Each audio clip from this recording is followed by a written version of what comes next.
Hello, everyone. Welcome back to the Sisterly podcast. This is your co-host, Rebecca, and I'm joined by my sister, best friend, co-host, Olivia. Woo-woo. And we wanted to start today's episode by first thanking all of our listeners who have been listening to the first few episodes we've put out. It has been so exciting and fun to hear everyone's feedback and to see what you guys have been relating to and to get questions or prompts for future episodes. So please keep those coming because we're really enjoying it. If you haven't already, you can follow us on Instagram at SisterlyPod, and it's the same handle on Twitter. Yeah, please tweet us. That would make my life. People were tweeting at us. Yeah, I haven't quite figured out our Twitter content, so like tweet us and then we can engage with you. And then we'll have something to say. Then I'll have something to say. So. But yeah, I just want to echo what Rebecca said. We're so thankful that there are people who are listening and enjoying. So yeah, we're just so happy you're here. And we've got a great episode for you today. If you follow us on Instagram, you would have already seen this sneak peek. But today we are talking about hot takes, which is one of my favorite things to talk about. Flamin' hot takes. Flamin' hot takes. So we have a couple of ones that we want to kind of unpack, for lack of a better word. And we want to just really get into them and our thoughts. And then we want to go into a kind of fun segment we've thought up, which we're calling rapid hot takes, which is just, we're not gonna explain them. We're not gonna defend ourselves. They're random. They're just gonna be what they are. Yeah, we're just throwing them out there. And if you have things to say about our rapid hot takes, please let us know, because there's nothing we love more than debating a hot take. Mm-hmm. Or agree with us. That's fine. I like to be hyped. I like to know that you agree with me. Yeah, 100%. Or just back me up 1,000% with no questions asked. That's even better. Yeah, preferred, in fact. But what we want to start with today is our first hot take, which actually came up when I was watching Bachelor in Paradise. As one does. Every Monday and Tuesday night. Yep. It really takes up my whole week. And this happened, I think it was Victoria, who, if you watch Bachelor in Paradise, you might know who she is. If not, it's not really relevant. But she was on there and she was talking about love and all that good stuff. And she said something along the lines of, "What's meant for me won't pass me." And I was like, what? She said this in the context of talking about love, and that if a love was meant for her, it wouldn't pass her. And I just thought, like, girl, what the hell? Like, that sounds very easy when it comes to finding love, that if it's meant for you, it's just gonna attach itself to you and just like won't pass you by. Right. Sounded a little ridiculous. So I told Rebecca, I was like, I really want to talk about this because I feel like a lot of people actually say this or kind of something similar to it. Mm-hmm. And I think while well-meaning, it's kind of problematic. Yeah, I feel like people say it in a way to try to make them feel better, like if something didn't happen that they wanted to happen, that it just like wasn't meant for them, or to like encourage themselves that like if it's meant for me, it will come to me. And while I think there's like some value in letting go of things that don't work out or choosing to believe that it wasn't right or that something better happened instead, and so it worked out in the end anyway, the idea of like something being meant for you and that if it is, it will just sort of come to you is like a strange idea, because I feel like it implies that things will just sort of fall into place like cosmically without any sort of hustle or working for it, or that like if you have to work for it or try really, really hard, that it's not right. And I feel like it sort of takes the agency out of things, that sort of like what's meant for you is just going to come to you, whereas it's more like, I think my attitude is what's meant for me are the things that I like go out there and work really hard for, like the things that I like put my mind towards and like put my effort towards. They become a part of my life because I work for them to be a part of my life. Yeah, I think it's just problematic in a lot of ways. Um, I think in the context of love in this situation, it's like if a love is meant for me, it's just gonna come and find me. It gives me like damsel in distress vibes. It gives me Mhm. like Snow White in a glass Like, case. Like, yeah, don't fate worry, fairy he will tale vibes. find me. Right, It's right. like, It's gonna break into your tower. yeah, like it's gonna give me a kiss while I'm sleeping, and everything's gonna work out fine. That's also problematic. We can unpack that later. Yeah.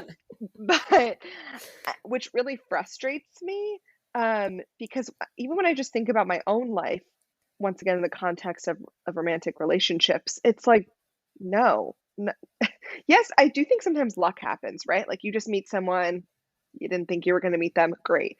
But if you like someone, like you have to make that known. Or if you want to build a relationship, you have to work on that. Like you can't Mhm. just it's not just going to stick there because it's meant for you. Right, you have to keep Um, trying at it, you have to keep communicating, you have to, like, keep working through things and showing that person that you care, and they have to keep doing the same, like, it can't just be like, "Oh, well, it's, like, meant to be, so it will be fine." Like, it right. won't be if you don't try. Right. No, 100%.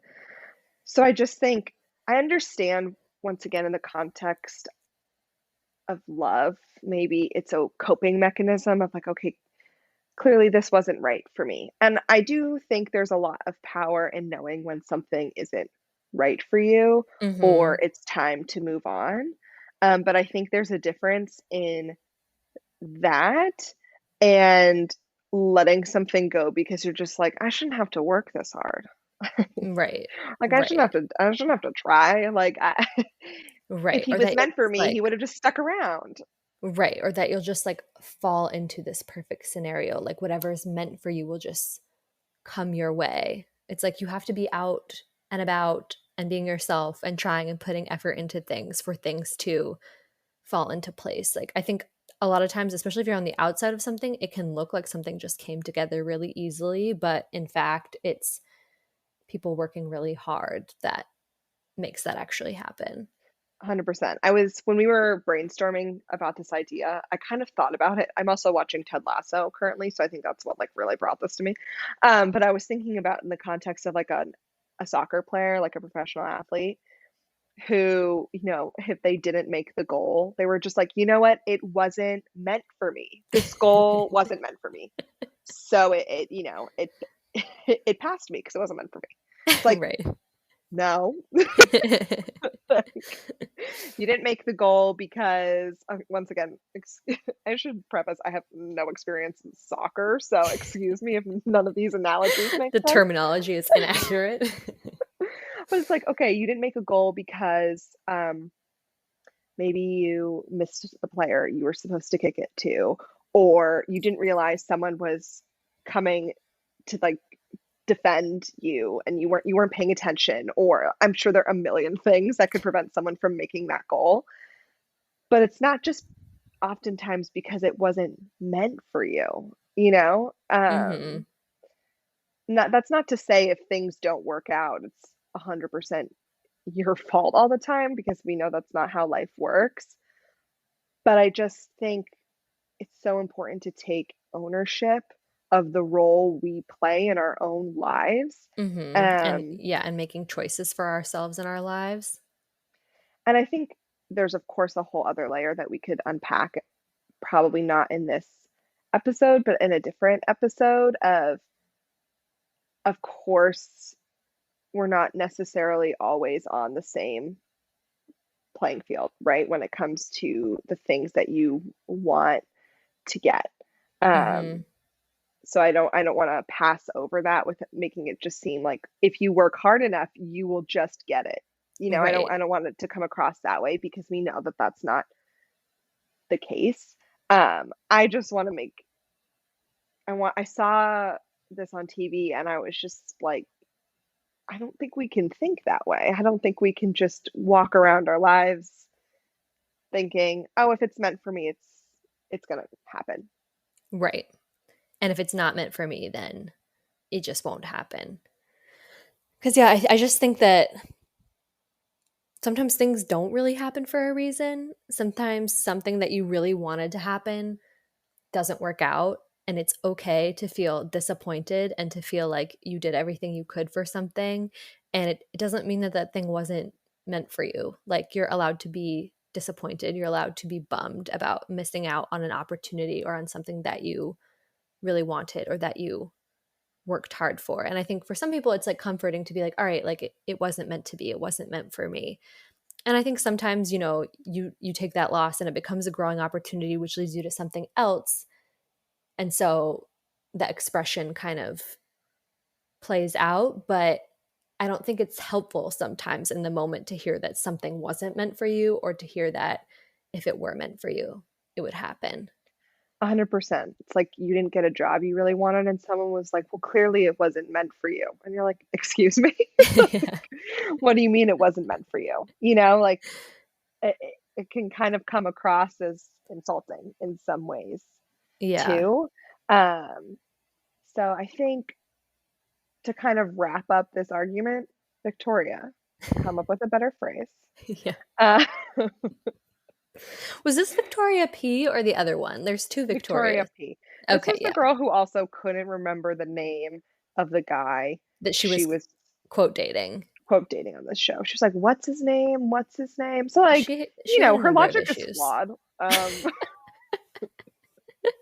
We don't need to trust everything that comes out of her mouth. But I feel like when you see something and then you keep seeing it everywhere. This happened to me Yeah. with this phrase. I heard her say it and then I heard it like two more times in the following week, and I was like, this is just making me angrier each time. I got to talk about it. So there's a Um, hot take. Do with it what you will. hot take. Yeah, do what you will. Do you agree with us? Amazing. That's what we love to hear. Um, if If you you don't, don't that's agree fine. with Push us, back. yeah, push back. Tell us why. So the second hot take we wanted to get into today is this idea that family is family. Rebecca, I'm going to kick it to you because I feel like we're saying a lot of great things about this when we were talking about it. Yeah, so it's like this idea that, people use the expression of, family is family or, well, it's your family or something along those lines. And people often say it to try and be encouraging of someone to sort of keep the family together or forgive the behavior of a family member or to imply that family is the most important thing or keeping a family together is more important than one individual's or a couple of individuals' issues or feelings towards one another. And again, I think it's an expression that people often mean well, but it can be problematic um, because sometimes it's used to try and um, gloss over something that's happened to make someone feel like, well, they need to get over it because it's family. But, sometimes family is hurtful or unkind or even abusive. And um, being told, oh, well, it's your family, it's family is family, um, kind of encourages you to tolerate behavior that harms you just because of this bond of family. And I find that problematic. And I think that I find it wrong. I find that misinformed. And I think family is important. It's important to Olivia and I. Like, we're incredibly important to each other, and so are other members of our family, of course. Um, but I think we also feel like family is important, but also yourself is important and how people treat you is important. So, regardless of whether they're biologically related to you, blood related to you, in a family with you, or not, you get to choose the treatment that you tolerate. Um, and sometimes you even get to, I think you get to choose your family. So, you can go out in the world and make friends who become your family. Um, and I think that the expression family is family implies that somehow those people from your original family unit are maybe more important than these other social bonds or that you have to preserve that at all costs. And I don't know, I don't want it to be taken as like I don't think family is important because I do for sure, but I think that that expression can be used to almost guilt or shame people sometimes to be like the family structure is important, and if you're not getting with the program and like going with the flow, that you're doing something that's upsetting the quote family. Yeah, I totally agree. And I think too, it can be applied even more broadly. I think a lot of times when we think of negative family situations, we think of like the worst case scenario, right? You think of like families that are abusive, whether physically or emotionally or manipulative or things like that. But I also think sometimes there's this pressure to just be close to your family members only because you're family with like no Mhm. other commonalities or shared interests. It's like you and your sister should just be best friends because you're sisters. And I think that's an interesting concept. And one that I've realized more and more as I've gotten older, like, oh, wait a minute. You don't have to be friends with everyone in your family just because you're blood related. I think luckily you and I, for example, are very close and are, best friends, but I don't think Mhm. that's the norm for a lot of siblings, for example. Right. I think we just happen to get really lucky that we grew up so close and have a lot of shared interests and all of that. But I think there's this outside pressure of like, well, you should be close with their sister, or, brothers should be brothers for life and, like have all these shared Mhm. interests or, be the same or um, all of that, which I think, we're going to get into at a later date. But I think it's really interesting that there are all of these rules out there that are supposed to be applied specifically to your family members of like you're supposed to tolerate more, you're supposed to forgive and forget more easily with your family, you're supposed to just let things slide, um, when you wouldn't do that with anyone else. Right. If it was your friend and they said that to you or treated you in a certain way, like for some reason it feels like there's more agency to be like, oh, I don't want to tolerate that from that person, or oh, I don't have to be friends with that person if they treat me like this, if they make me feel bad about myself.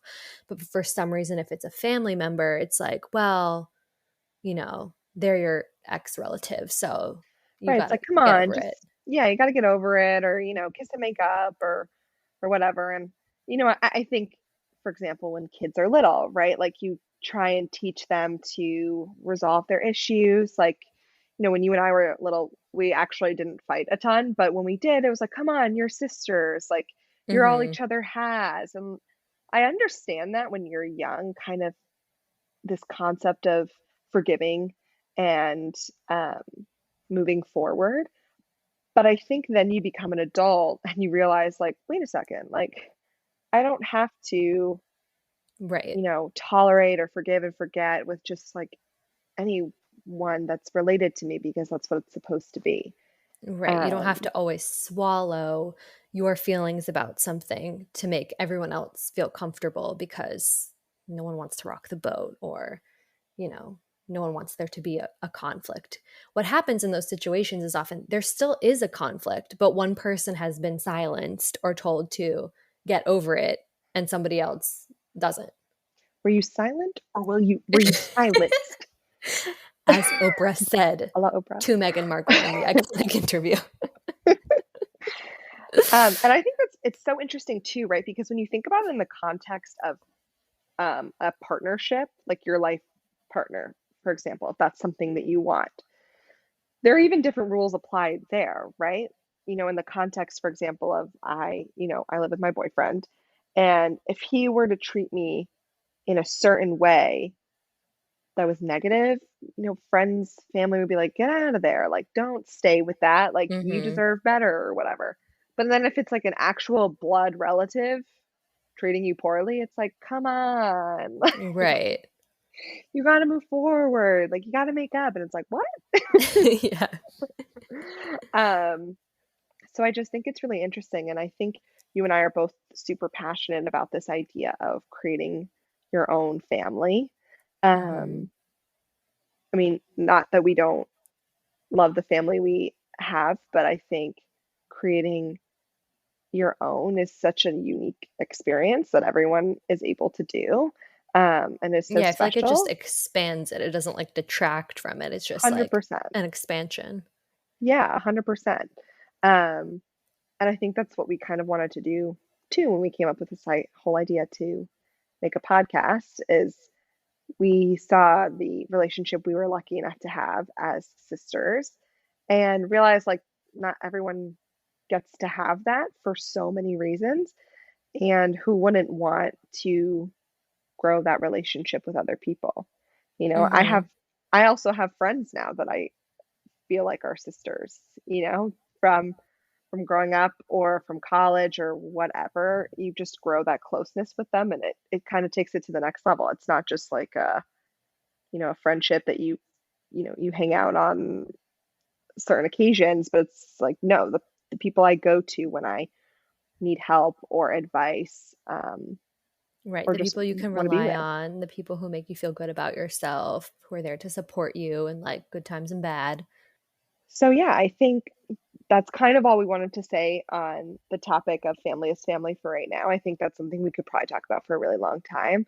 Um, but just something we wanted to address as one of our first hot takes. And now we are going to move into the part I'm so excited about, which is our rapid hot takes. Rapid hot takes with Rebecca and Olivia. Let's go. Rebecca and Olivia, let's go. I think you should go first, Becca. Okay, should we alternate? Yeah, yeah, yeah, Okay, my first hot take, mint chocolate chip ice cream is the best ice cream flavor and I will hear nothing else. yeah, It doesn't I don't care if it's green or if it's the white kind of mint, but mint is the best and no, it does not taste like toothpaste. yeah. If it tastes like toothpaste, you're eating the wrong kind of mint chip. Yeah, You know, they did like it kind wrong. of Like they different. messed it They up. did it That's on wrong. them. It's not on the flavor. Yeah, yeah, 100%. Okay, my first one is that celery is horrible, and I think it should be eradicated as a vegetable, as any type of food eating item. And maybe just for rabbits. I think it's absolutely ridiculous that we're expected to eat it. Rabbit That's food. it. Okay. I don't feel like I'm on the same wavelength with you, but it's your hot take, so I'm gonna let it lie. Thank you. No one try to persuade me otherwise. Okay, my next hot take is that cruises are not it. They're not for me. It's a no for me, dog, and they're not my vacation vibe. I honestly think I could do a whole episode on how cruises are not it. I really could. I've had bad experiences on cruises. No one forget the COVID cruise of 2020. That's Um, enough to traumatize anyone. Like, it's a no. yeah, it was here in the San Francisco Bay. We could just see it. We could just see the COVID cruise ship for days. So yeah, they're not it. Wouldn't recommend. Okay, my next hot take is that breakfast food is the best food, and I truly will not hear otherwise. I Pancakes, back you waffles, a eggs, thousand bacon, percent. smoothies, acai bowls, Honestly, the term sausages. breakfast food is just like so limiting. Like that food is just like every meal food. I could eat Right. cereal, pancakes, waffles, like an avocado toast any time of day, and I could have all of my meals be those breakfast foods, and I would be perfectly content. Yeah, I think I could say as like a sub hot take from that original hot take, cereal is an amazing food. It's a Yep. food group. Um, It's a it's breakfast, lunch, dinner, it's a snack, it's a dessert. It's all the meals. literally you could eat it when anytime you want, whenever you want, and it's amazing. So No arguments thanks for here. listening. Okay, next hot take. My next hot take is related to Olivia's earlier discussion on Bachelor in Paradise. If you go on Bachelor in Paradise, you should show up single. This is Yep, a subtweet, except it's really directed at Brendan and Piper. They can get the yeah, hell out. get out of here. I would like to broaden that too, not even just to Bachelor in Paradise, to all Bachelor franchise, to any dating and relationship show on television. Show up single, okay? Yeah, single and ready Jesus. to mingle. No secret boyfriends. No secret boyfriends. I'm so tired of this, honestly. No And plots in cahoots to show up I together.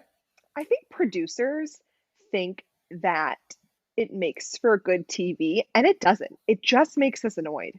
No one It's wants to see annoying. this. It's It's rude. irritating. Justice for Natasha. Justice for Natasha forever. Okay, my final hot take is that all newborn babies look weird. And if you don't think so, you're not looking. You're trying to see the good in them, and that's fine. However, They look freaking weird. They look like aliens. I understand if you are a parent, of course, you think your baby is beautiful, whatever. As an objective viewer, your newborn baby looks weird. Okay. give them 2 months, they'll be cute as a button. However, 100%. Like they grow into it and then they look super cute. But when they're fresh out of the womb, sorry, when they are, it's weird. They're freaky looking. okay, final hot take. Fall is the best season. I know that it's like considered basic now to be like, oh, like fall pumpkin things. I don't care. I will unapologetically consume any pumpkin flavored item. Um, I don't care what you think. It's the best season. Nutmeg, cinnamon, everything, pumpkin, everything. I'm here for Foliage. it. Yeah, Foliage, seriously. I'm all about it. I'm in Chris, complete agreement with you. mm, I got a I would pumpkin even go donut at Dunks the other day. So good. I would even take it one step further to say that October is the best month of the year. But Concur. that's, I'm a little biased, but that's okay. October is the best month of the year. It's so Can't wait for fall. cozy. I can't wait to start wearing my sweaters again. I'm over sweating. I'm over tank tops. I'm over shorts and bathing suits. It's all about that fall attire. Yep, sweaters, leggings, Give because me a I'm not cute putting on real jacket. pants this fall. Um, Pumpkin picking, apple picking, hay rides, all of it. I want it all. Haters gonna hate, but whatever. It's the best. And then lastly, I just want to end with a hot take that we actually got from one of you listeners, which is amazing. Please send us in your hot takes. We want to hear them all. But this hot take is that hiking is overrated. And I've actually heard this hot take from many people in my life. It's like That hiking, trendy these days. Everyone's like hiking, or maybe it was like because of the pandemic, people were like, ooh, outdoor activity. Let's hike. yeah, I've heard comments that like hiking is just like an uncomfortable walk or like a harder walk. And I have mixed feelings. I do like to hike myself, but I think there is a little bit of snobbery that can come with hiking. Mm. It's like, cool, you went for a walk and you made it harder on yourself. And then Good for you, you. good for you. And you did it for so long. You like had to bring your own like food and water. That seems unnecessary. Like just shorten the hike.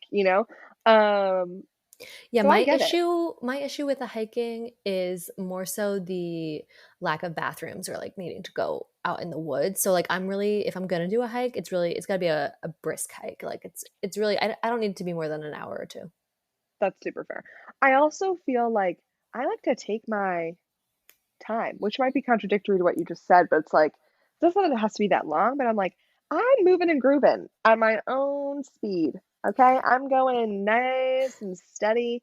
If I wanted to be out here hyperventilating, I would have run, you know? Right. I I'm could here get to on have the a good treadmill. time. Right. Yeah. If I wanted to be exhausted, there are so many other things I could do. I'm here to enjoy the nature, to get a little breeze on my face, Yep. get some cardio working, but light cardio. Right. It's really you're here for the atmosphere, the scenery. I don't need to be like having trouble breathing. No, no, no, no, no. Yeah, people take it way, way too hardcore.